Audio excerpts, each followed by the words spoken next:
ராவணனை சத்தியமா எவனுமே ஃபாலோ பண்ண கூடாது. ராவணன் ஒரு கொடியவன், கேவலமானவன். ராவணனை போல வாழணும் நீங்க சொல்றீங்களா? ராவணனை போல வாழணும் சொல்றீங்களா? ராவணன் என்னெல்லாம் பண்ணான்? பிறர் மனைவியை அபகரித்தான், தொடாமல் இருந்த ஒரு பொறுக்கி அவன் ராவணன். பெண் ஆசை பிடித்த இஞ்சிட்டு எங்கட மாமா மார்க்க பந்து. என்ன மாமா மார்க்க பந்து, சும்மா இருக்கீங்களா? சாப்பிட்டீங்களா? வணக்கம். என்னுடைய அறிவார்ந்த தமிழ் சமூகத்திற்கு என்னுடைய அன்பார்ந்த இந்த நேர வந்தனங்கள். நான் கொக்கி குமார். இங்க வாங்க மாமா மார்க்க பந்து. எங்களுடைய இனத்தை காத்த இறைவன் சிவனாக இருக்கட்டும், எங்களுடைய முப்பாட்டன் ராவனாக இருக்கட்டும், எங்களுடைய முப்பாட்டன் முருகனாக இருக்கட்டும், எங்களுடைய இனமான காவல் தெய்வமான இறைவன் பிரபாரன் அவர்களாக இருக்கட்டும், இவங்க எல்லாம் பாத்தீங்கன்னு சொன்னா தமிழ் கடவுள்கள். ஆனா இந்த வெள்ளக்காரன் வந்து, அதாவது வெள்ளக்காரன் அங்கே குறிப்பிடுறது வந்து ஆங்கிலேயன் வந்து என்ன செய்யறான், இந்தியாவை ஆண்ட காலகட்டங்கள்ல தன்னுடைய ஆட்சியை இலகுபடுத்திக் கொள்றதுக்காக எல்லா கடவுள்களையும் ஒரே குடும்பமாக்குறான். இப்ப சிவண்ட மகன் முருகன் சொல்றான், முருகன் தம்பி பிள்ளையார் என்று சொல்றான். முருகனுக்கும் பிள்ளையாருக்கும் சம்பந்தம் இல்லையா? பிள்ளையார் வந்து வட இந்திய கடவுள். அதே வரிசையில எங்களுடைய ஈழத்துல பிறந்து எங்களுடைய ஈழத்தை ஆண்ட எங்களுடைய அரசனான ராவண அண்டைக்கு அதே வெள்ளக்காரன் அரக்கனாக்கி விட்டு போனான். 10 கலைகளில் தேர்ச்சி பெற்றவன்.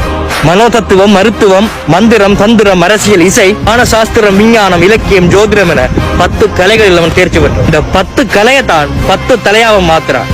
காரணம் என்ன? நாம தமிழர்கள் உங்களுடைய வரலாற்றை வந்து மழுங்கடிக்க வேண்டும், உங்களை முன்னேற விடக்கூடாது. அதே மாதிரி பாருங்க, எங்களுடைய ராவணனுடைய நேரடி வாரிசான எங்களுடைய தலைவர் பிரபாகரனும் அதே மாதிரி பல கலைகளில் தேர்ச்சி பெற்றவர். நல்லா பாடுவாரு, நல்லா சமைப்பாரு, நிறைய அரசியல் தந்திரங்கள் இருக்கு, நிறைய போர் நுண்ணறிவுகள் இருக்கு, எதிர்கால துருநோக்கு பார்வைகள் இருக்கு. சரி, ஒரு கேள்வி கேட்கிறேன். ராவணனை ஏண்டா கொண்டீங்க? சீதையை தொட்டான்னு சொல்லி கொண்டீங்க. ஆனா சீதை தான் வரம் வாங்கி வந்திருந்தாளேடா. சீதையை யாராவது தொட்டா அவன் தலை வந்து 2 வெடிக்கும் என்ற வரத்தை பெற்றிருந்தாளே சீதை. அப்ப ராவணன் தொட்டா ராவண தலை 2 வெடிச்சிருக்கணும். அதான் வெடிக்கல. அப்ப தொடராதானேடா. அப்புறம் ஏண்டா கொண்டீங்க? அப்புறம் ஏண்டா கூட ராமன் வந்து சீதையை சந்தேகப்பட்டு தீக்குளிக்க சொல்றான். முதல் தரம் தீக்குளிக்க சொல்றான், 2வது தரம் கோவப்பட்டு அந்த குறிப்பிட்ட இன்னொரு நபரோட போக சொல்றான். சந்தேகப்பட்டு தானே செய்யறான் கூட ராமன். அப்ப கட்டின பொண்டாட்டியை சந்தேகப்படுற ராமன் உங்களுக்கு கடவுள் என்று சொன்னா, இன்னொரு தண்ட பொண்டாட்டியா இருந்தாலும் கூட, தன்னுடைய சிறையில இருந்தாலும் கூட, அவளுடைய அனுமதி இல்லாம தன்னுடைய சுண்டுகளை கூட அந்த பெண் மீது தொடாம இருந்த எங்களுடைய ராவணன் எங்களுக்கு கொம்புதான்டா. சரி, நீங்கள் வந்து இந்த ராமனை வந்து கடவுள் என்று சொல்றீங்க, நான் ஏற்றுக்கொள்றேன். ஆனா ஒரு சாதாரண கடலை கூட கடக்க முடியல எங்களோட கடவுளால. வானரங்கள் உதவி செய்ததா, அணில் வந்து உதவி செய்ததா, அனுமான் உதவி செய்தாரா? அப்ப எங்களுடைய ராவணன் எப்படி கடந்து போனாரு? அந்த காலத்திலேயே ஆகா விமானத்தை கண்டுபிடிச்சு அந்த பறந்து போய் உலகத்திலேயே முதல்ல கப்பல் வேண்டி ஓட்டிய ஒரே ஒரு தமிழன் ஐயா வ.உ.சி. சிதம்பரநாதன் ஐயா அவர்கள். அதுபோல விமானம் ஓட்டிய முதல் தமிழன் உங்களுடைய ராவணன் பெருமாட்டன். 2வது தமிழன் நான் யாரென்று சொல்ல தேவையில்லை, உங்க எல்லாருக்குமே தெரியும். ஈழ தமிழராக நம்மளுடைய தாத்தாமாருடைய அந்த பர்த் சர்டிபிகேட் எடுத்து பாத்தீங்கன்னு சொன்னா ஏக்கர் நாகர் என்று இருக்கும், சைவ சிவகோத்திரம் என்று இருக்கும். எங்கடா இருந்து வந்த இந்த இந்து என்ற ஒரு மதம், அதுவும் இந்த இந்துக்கள் வந்து தூக்கி பிடிக்கிற இந்த விவேகானந்தர் இருக்காரு, அவருக்கும் வரலாற்றில் மழுங்கடிக்கப்பட்ட மறைக்கப்பட்ட நம்முடைய பாட்டனாகிய மனோன்மணியம் சுந்தரனாருக்கும் மிகப்பெரிய விவாதமே நடக்குது. யார் ஹிந்து என்று சொல்லி. அன்றைக்கு திருவானந்தபுரத்தில் நடந்த இந்த விவாதத்துல நம்முடைய பாட்டனாகிய மனோன்மணியம் சுந்தரனாம்பிள்ளை அன்றைக்கு இந்த விவானந்தரை பார்த்து கேட்கிறார், நீ எப்படி அவங்களை பார்த்து ஹிந்து என்று சொல்லுவார்? விவேகானந்தர் முடிச்சு கொண்டிருக்கிறார். இந்தியாவை ஆண்ட ஒரு ஆங்கிலேய ஆளுநரான வில்லியம் ஜோன்ஸ் என்ன பண்றாரு, எவன் கிறிஸ்தவன் இல்லையோ, எவன் இஸ்லாமியன் இல்லையோ, அவங்க எல்லாரையும் ஒரே கையெழுத்துல ஹிந்துக்கள் ஒரு பட்டியலுக்குள்ள கொண்டு வராரு. ஒரே நாடு ஒரே நாள்ல ஒரே கையெழுத்து, முழு பேரு ஹிந்துக்கள். அந்த கையெழுத்துக்கு பிறகுதான் பௌத்தன் ஹிந்து இல்ல, ஆனா பௌத்தனும் ஹிந்து ஆனான். அதுக்கு பிறகு சீக்கியன் ஹிந்து இல்ல, ஆனா சீக்கியனும் ஹிந்து ஆனான். அதுபோல ஈழத்து செயலாகிய நாங்களும் இந்துக்கள் அல்ல, ஆனா நாங்கள் இந்துக்கள் ஆக்கப்பட்டோம். காரணம் ஆங்கிலேயர்களால். நீங்கள் மதமாற்றம் என்று கிறிஸ்தவர்களையும் இஸ்லாமியர்களையும் பார்த்து திட்டிக் கொண்டிருக்கின்றீர்களே, நீங்களும் மதமாற்றவாதிகள் தான். நீங்களும் சைவம் என்ற ஒரு மதத்தை விட்டு போட்டு இந்து என்ற கூட்டுக்குள் நீங்கள் அடைபட்டுக் கொண்டிருக்கின்றீர்கள். எங்களுடைய வீர பெரும்பாட்டனாகிய முப்பாட்ட முருகன் வந்து கேவலம் ஒரு மாம்பழத்துக்காக அன்றைக்கு அந்த மலைக்கு மேல கோச்சு கொண்டு போய் உட்கார்ந்தாரா? இதெல்லாம் வெள்ளக்காராவத்துட்டு ஒரு கதை தானடா. அதே நம்பிக்கொண்டு முட்டா கூட்டம் தெரியுது. அதே சார் வில்லியம் ஜோன்ஸ் வந்து அன்றைக்கு கையெழுத்த போட்டு நாட்டை வந்து இந்தியாவுக்கு தூக்கி கொடுத்தா, இன்றைக்கு இந்தியா வாழ்றது யாரு? பிஜேபி செல்லப்புள்ள யாரு? ஆர்எஸ் கொள்கை என்ன? இந்துத்துவ கொள்கை. இந்த பிஜேபியும் ஆர்எஸ்எஸும் இந்துத்துவ கொள்கை எப்படி அவங்களுடைய தமிழினத்துக்கு ஆதரவா இருக்கும்? அது இன்றைக்குமே தமிழினத்துக்கு எதிரான ஒன்றுதான். இவங்களுடைய நோக்கம் வந்து தமிழ் டேஸ்டிங் கொண்டு யாரும் பேசக்கூடாது. அப்படி யாரும் பேசினா அவங்கள அடிச்சு நூத்துறணும் உடனே. கேரளால போனா கேரளா நடிகர் சங்கம், கர்நாடகாவுக்கு போனா கர்நாடக நடிகர் சங்கம், ஆனா தமிழ்நாட்டுக்கு வந்தா மட்டும் தென்னிந்திய நடிகர் சங்கம். இலங்கை ஆண்டம் எங்களுடைய லங்கேஸ்வரன் தான், எங்களுடைய முப்பாட்டண்டா அவன். வந்தேறி சிங்களவங்களை அடிச்சு விரட்டினா, எங்களை நாடத்தவனாக்கினா. இன்றைக்கு அந்த ஆரிய படையை கடந்து வந்த எங்களுடைய பாண்டி நெடுஞ்செழியனடா. இன்றைக்கு வரைக்கும் ஆரியருக்கும் தமிழருக்கும் இடையிலான அந்த வஞ்சகம் வன்மம் இன்றைக்கு வரைக்கும் தொடர்றதா இல்லையா? எங்களுடைய முப்பாடு நாயகர் ராமனுடைய படத்தை 10 தலையோட ஒரு சிலமாறு செஞ்சு அந்த ராமலீலா மைதானத்துல வருஷம் அதே வன்மத்தோட நீங்கள் வில்லம்பு விட்டு நெருப்போட கொள்றீங்களா இல்லையா? இல்ல அவ்வளவு வஞ்சம் வச்சிருக்கீங்களாடா? இன்றைக்கு வரைக்கும் அதே வன்மத்தோட நீங்க இருக்கிறீங்க. இந்தியாவுடைய மத்திய அரசு கட்சிகளே, உங்களை பார்த்து கேட்கின்ற ஒரு சராசரி ஈழத்தமிழனாக தமிழ் என்ற மொழியை இப்போது அழித்துக் கொண்டிருக்கின்றீர்கள்.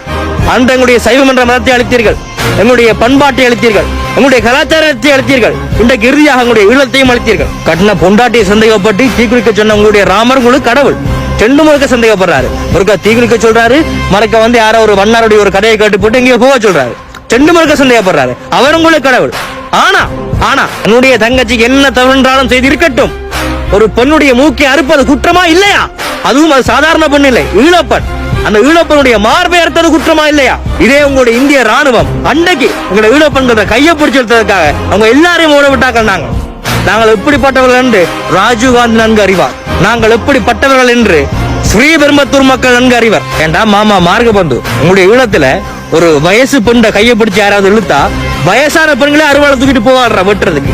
வயசுக்கு வந்து அவங்களோட ராவணன் என்னடா பண்ணுவான்? ஆமா, சீரையை தூக்கிறான்டா. ஆமா தூக்கிறான், அவன் தூக்கிறான். சரி, ராஜீவ்காந்தி தூக்கிறோம்டா, நாங்க ஆண்டா தூக்கிறோம். சூர்பனையை வந்து முதல்ல ஒரு ஈழ தமிழச்சி, அதுக்கு பிறகு ராமனுக்கே தங்கச்சி. அவருடைய மூக்கு அறுத்தீங்க, சரி அறுத்தீங்க, மார்பை ஏண்டா அறுத்தீங்க?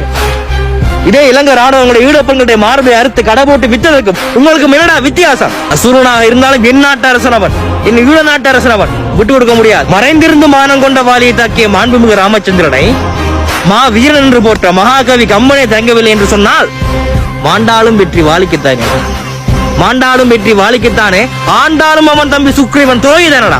ஒளிந்திருந்து ஒருத்தனை அம்பு விட்டு கொன்ற உங்களுடைய ராமன் உங்களுக்கு கடவுள் என்று சொன்னா, நேருக்கு நேரு நின்று போராடி தன்னுடைய உயிரை மாய்த்துக் கொண்ட எங்களுடைய ராவணங்களுக்கு கொம்புதாண்டா. ஆம், நாங்கள் விழுந்தோம். ஆனால் நாங்கள் விழுந்த விட்பாடு இதே பூமி பந்து ஒற்றை முறை சுற்றி வருவதற்குள் மீண்டும் விழுந்தோம். நாங்கள் விழுவதெல்லாம் விழுவதற்கு என்று அழுவதற்காக அல்ல. நாங்கள் எத்தனை முறை விழுந்தோம் என்பது முக்கியம் இல்லை, விழுந்த ஒவ்வொரு முறையும் எழுந்தோமா என்பதுதான் முக்கியம். இப்ப நாங்க என்ன செய்யணும் என்று சொன்னா, எந்த ஒரு ஈழத்தமிழனும் வாயில ஹிந்து என்று சொல்லக்கூடாது. நாங்கள் சைவர்கள், அதிலும் ஈழத்து வீர சைவர்கள். நாங்கள் எங்களுடைய கடவுள்கள் வந்து இந்திரன், சிவன், மாயோ, முப்பாட்டன் முருகன், தமிழ் பெண் கடவுளாகிய கொச்சவை, இவங்கதான் நம்மளோட கடவுள்கள். இப்ப பாத்தீங்கன்னு சொன்னா, இந்தியால வந்து கர்நாடகால வந்து லிங்காயத்தவர்கள் என்று சொல்லி ஒரு மதம் ஒன்று இருக்கு. அவர்கள் வந்து இப்ப இந்துக்கள்ல இருந்து தனியா பிரிஞ்சு வந்து மத்திய அரசுக்கு எதிராக போராடி அதை வந்து ஒரு சட்டம் ஏற்றி இப்ப ஒரு மதமாக பிரித்து கொண்டு வந்து விட்டார்கள். அதே மாதிரி எங்களுக்கு தேவை, நாங்கள் இந்துக்கள் அல்ல, நாங்கள் சைவர்கள், நாங்கள் ஈழத்து வீர சைவர்கள். நாங்கள் சட்டத்தை கொண்டு வா, கையெழுத்த போடு இல்லைன்னு சொன்னா கையெழுத்த போட வெப்பம். கூட்டிய இருப்பு கூட்டின் கதவு திறக்கப்பட்டது. எளியன உன்னை என்னை இகழ்ந்தவர் நடங்க புலியன செயல் செய்ய புறப்படு. வெளியில் நம்பினை பகலினை நல்லுருள் என்றே சிம்புட் பறவையே சிறகை விரி சிங்க இளைஞனே திருப்பு முகம் இங்கும் நாட்டுக்குள் இடுகிறதை ஆட்சியா. கை விரித்து வந்த கைவர் நம்முடைய பொய் விரித்து நம் பொருள்கள் மறைத்து தமிழுக்கு விலங்கிட்டு உன் தாயகம் பற்றி நமக்குள்ள உரிமை தமக்கென்பாரில் வழி வந்த உன் மரத்தனம் எங்கே? வழி வந்த உன் மாண்பு எங்கே? உன் வீரம் எங்கே? தமிழா விழிப்புற்றெழுக. மாமா மார்கபந்து, இதுக்கு பிறகு எங்களுடைய ராவணனை பற்றி எங்கேயுமே தப்பாக நான் பார்க்கப்படாது. நீங்கள் இந்த 3 கோடி நாமத்தை போட்டு வந்து எங்களுக்கு நாமம் போட விடுறீங்கன்னு சொன்னா நாங்கள் உங்களை கோமணத்தோட கோமா கணிப்பு விட்டுருவோம். ஆமா மார்கபந்து, இந்த கதையெல்லாம் எங்கேயாவது பெரிய புயல் அடிச்சு கொண்டிருக்கோம், அதுக்குள்ள எவனாவது உட்காந்து பொறியுருட்டை சாப்பிட்டு கொண்டிருப்பான், அவன்கிட்ட போய் சொல்லுங்க நாங்கள் ஈழத்தமிழர், எங்கிட்டும் கூட ஆட்டமெல்லாம் செல்லுபடியா. இந்த மறைக்கப்பட்ட மழுங்கடிக்கப்பட்ட இந்த வரலாறுகளை ஒவ்வொரு சந்ததிக்கும் நாங்கள் கடத்த வேண்டும், அதனுடைய கடமையாகும். ஆகவே முடிந்தளவு இந்த காணொலியை பகிருங்கள். புரிந்துணர்வுக்கு நன்றி. இது ஓகே தலைகள் சார்பாக குக்கிக்குமார், உங்களுடைய உடல் மண்ணுக்கு தமிழுக்கு மற்றும் தமிழ் விடுதலை புலிகளுக்கு சாதி ஒழிப்புக்கு மற்றும் பண்ணி உள்ளது. நன்றி, வணக்கம். நாம் தமிழர், நாமே தமிழர். நன்றி.